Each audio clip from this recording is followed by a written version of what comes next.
the Lucozade Fortnite Lucozade Final 11. It is a massive tournament.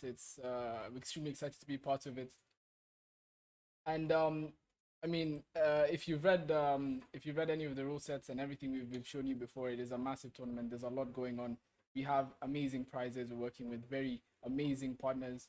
The, I'm gonna go ahead and then first of all give a massive shout out to Movie Jabber for running this whole thing. I want to thank our sponsors and our partners, Lucozade, Game Changer, and Zilojo. And I'm sure all of you are wondering, if you haven't seen them already, what the prizes are. First place walks away with a PlayStation 5 fully stacked with a media remote to control multiple games.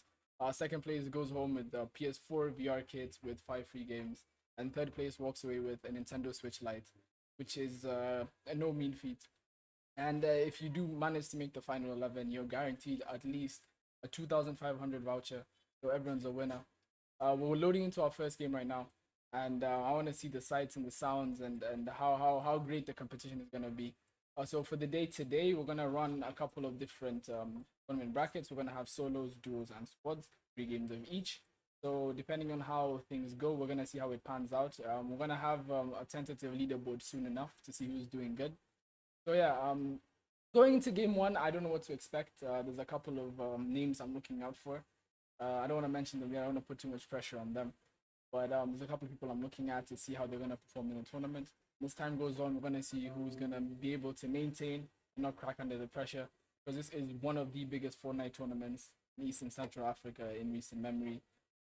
So yeah, I hope you guys are as excited as I am. And let's see what we're working with. So the game is going to be standard BR mode. Nothing special. A couple of items are, of course, not allowed, like the railgun and the UFOs, to make sure there's environment.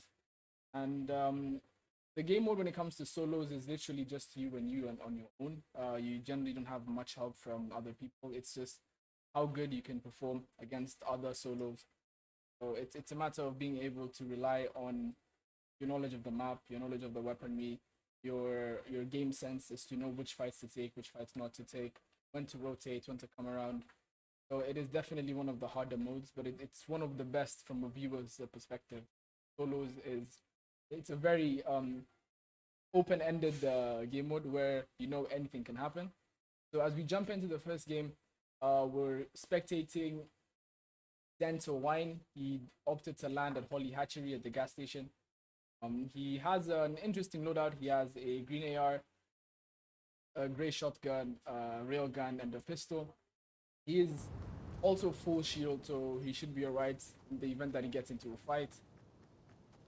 So right now he opts to go back into Holly. I think he landed on the gas station outside of Holly Hatchery as opposed to Holly Hatchery itself.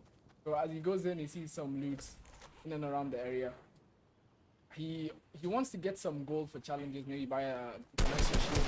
He sees the player directly in front of him, gets a 46 tag, he hits the player for 31. The player is considerably weaker than him. Now he's pushing in to get the kill. The player is less than 10 HP. He is burning though. That is good use of the fire, and just like that, Kuro gets the elimination with 23 HP. That's massive. That's a fight he shouldn't be winning, but you know, you're never out until you're out. So that's a good job cleaning it up. He looks down into the gas station and makes sure there's no one else left. So exactly what happened there was he used the fireflies. First of all, he hit a direct impact to the firefly, which is not something you see very often. So that does damage as well. Then on top of that, the fire that was burning around the other player caused him to take a massive amount of damage and to some extent panic a little bit. And that allowed him to get the free kill. And his loot is not looking the very best. He has an AK and a grey shotgun. He's got about, give or take, about 150 materials. He's going to go into Holly Hatchery and see what he can get over here. Holly Hatchery, as you guys know, was changed since the beginning of the season. It used to be a Holly Hedges where there was nothing special going on. It was one of the most quiet POIs on the map. There wasn't anything particularly interesting going on. And all of a sudden, Epic decided to add some zero gravity orbs, a whole lot of things that made it a lot more interesting to fight at, a lot more interesting to watch. I would be very interested, very keen to see a fight take place in this area right here, because you never know what's going to happen at that point, because it's so unpredictable, because it's you're literally, as you can see, you're literally floating around, you're moving faster, it's harder to hit you. So you're gonna have to fight it a very specific way if you do want to achieve a victory in a place like this. So, you know, Kuro is looting up one of the houses here. Isn't that good still. However, he does have some mini shields at his disposal.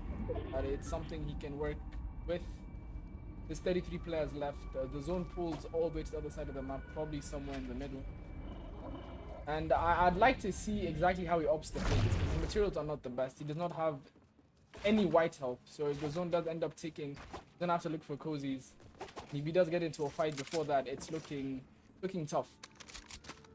So he opts to take the green air over the AK, which is a good choice. However, the AK did get buffed recently, so they buffed the first shot accuracy for the first couple of shots. They also buffed the fire rate to some extent, so it's a much more viable weapon, but nothing beats the normal standard AR. And as you can see, that's why you know, Kuro also decides to pick it up. It's a wise play in my opinion. The normal AR is way more versatile than. He's getting his mats up, you know, taking the game slow. Nothing special going on here right now. And we're gonna switch over to Vic the African. Let's see what he's up to right now. He is chilling. Vic is chilling. He has great materials. He has almost 1,000 mats. He has a flopper at his disposal, a golden sniper, 6 mini, and one shotgun and a blue AR. He also has full shield. He's inside the zone. He is chilling. He can opt to either move in deeper to guarantee himself better zones in the future, or alternatively, he can sit right here and wait to hold players coming in from zone. They could be weak. They could be. They might not have the best loot, so that gives them an opportunity to get some limb points. Big observation to the car, which is one of the safer ways to loot. It's a lot harder to hit you when you're in a car than just running in the open. And even if people do end up shooting at you, you have an opportunity to build, maybe behind cover, just drive away, which most people do. This part of the map used to be Hunter's Haven, if you guys remember last season. It was a pretty good spot to drop at when it comes to the loot pool, but as the season progressed and the season ended, the new season came back and there was almost nothing in the area. You can see it was wilderness, rocks and trees, some water. And this is a smart rotation from Vic, because the odds of someone actually being in a place like this where there isn't much loot, there isn't much reason to be here, is very low. So unless he was unfortunate enough to run into someone rotating to the same area at the exact same time, more rotation to take. He looks around with a sniper, tries a lucky no scope, and right here you have another player. Oh, that's not another player. That must be one of the NPCs. But yeah, Vic is just farming away. He's in a good position. He's on high ground near Lazy. However, this is one of the more congested parts of the map. We're gonna switch over and see what's happening again. We're back on Kuro. Let's see if anything's changed in this situation. Remember, he didn't have the best of blue, didn't have the best of materials. So we're gonna have to see exactly how he's doing right now. He's looking much better. He got about an extra 150 mats since we last on him. Got an SMG to his name. He has a medkit as well. And now it's just him versus the zone. It's one of the parts people don't like about battle royales, being forced to move. You know, a lot of people would prefer just sitting around in a house and waiting for someone to walk in and getting free limbs. But it's a lot harder to do when the zone is this far away from where he is. I mean, he should be able to get in quite comfortably. He does have a medkit. So he can easily walk in, gets another medkit as well. Now at this point, the medkit is 100 HP and the zone right now is ticking for 1. So he has, with his active HP right now, which is 45 and 2 medkits, he can afford to have upwards of 250 seconds in the zone. So he's in no particular hurry right now. The only thing that he should be scared of is another player rotating in the zone. If you do end up in a storm fight, it's really hard to get off a medkit. It takes 10 seconds to pop in. So he's just rotating into Bony Bubs, quite a distance away from Vic, so I don't think they're going to run into each other. But we don't know if there's anyone in Boney who might be waiting for him, maybe looting up. That might force them to fight. He still needs a couple of seconds to pop his medkit, to be exact.